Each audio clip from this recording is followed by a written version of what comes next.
দেশের আকাশে আবারও প্রবেশ করেছে বৃষ্টিবলয়, যার নাম গর্জন। এই বৃষ্টিবল এরই মধ্যে দেশের বেশ কয়েকটি অঞ্চলে তাণ্ডব চালাচ্ছে। এছাড়া এই বৃষ্টিবলয়ের প্রভাবে দেশ জুড়ে শিলাবৃষ্টির পাশাপাশি শক্তিশালী কালবৈশাখী ঝড় আঘাত হানার প্রবল আশঙ্কা করা হচ্ছে। বৃষ্টিবলয় গর্জন নিয়ে বিস্তারিত জানাচ্ছেন শেখ ফরিদ।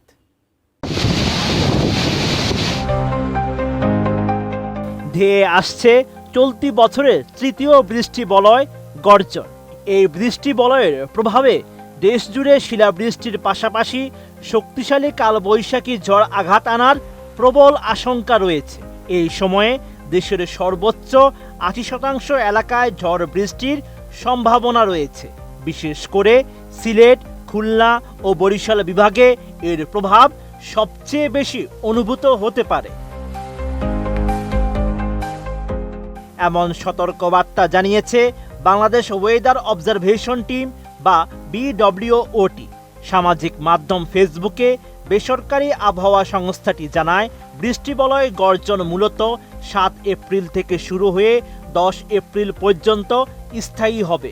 তবে এই সময়ের মধ্যে ৮ ও ৯ এপ্রিল আবহাওয়া সবচেয়ে বেশি উত্তাল থাকার সম্ভাবনা রয়েছে।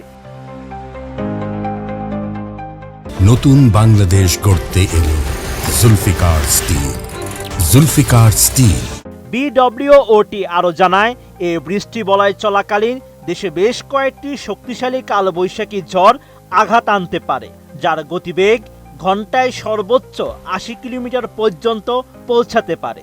এছাড়া দেশের বিভিন্ন অঞ্চলে বিচ্ছিন্নভাবে শিলাবৃষ্টি এবং মাঝারি থেকে তীব্র বজ্রপাতের শঙ্কাও রয়েছে। যদিও একটানা বর্ষণের সম্ভাবনা কম, তবে খণ্ডকালীন হালকা থেকে মাঝারি বৃষ্টিতে অনেক এলাকায় স্বস্তি ফিরতে পারে। বৃষ্টিবলয় গর্জন সর্বাধিক সক্রিয় থাকবে সিলেট, খুলনা ও বরিশাল বিভাগে। মাঝারি সক্রিয় থাকবে ঢাকা, ময়মনসিংহ, রংপুর ও চট্টগ্রাম বিভাগে। আর কম সক্রিয় থাকবে রাজশাহী বিভাগের কিছু অংশ। এদিকে দেশের ৮ জেলায় রাতের মধ্যে ৬০ কিলোমিটার বেগে ঝড় বয়ে যেতে পারে বলে জানিয়েছে আবহাওয়া অধিদপ্তর। একই সঙ্গে বৃষ্টি বা বজ্রসহ বৃষ্টির শঙ্কাও রয়েছে। ৭ এপ্রিল রাত ১টা পর্যন্ত দেশের অভ্যন্তরীণ নদীগুলোর জন্য দেওয়া সতর্ক বার্তায় এমন তথ্য জানায় সংস্থাটি। আবহাওয়া অধিদপ্তর জানিয়েছে, রংপুর, দিনাজপুর, রাজশাহী, পাবনা, বগুড়া, যশোর, কুষ্টিয়া এবং খুলনা অঞ্চলসমূহের উপর দিয়ে পশ্চিম ও উত্তর পশ্চিম দিক থেকে ঘন্টায় ৪৫ থেকে ৬০ কিলোমিটার বেগে দমকা অথবা ঝোড়ো হাওয়া সহ অস্থায়ীভাবে বৃষ্টি অথবা বজ্রসহ বৃষ্টি হতে পারে। তাই এসব এলাকার নদীবন্দরগুলোকে ১ নম্বর সতর্ক সংকেত দেখাতে বলা হয়েছে।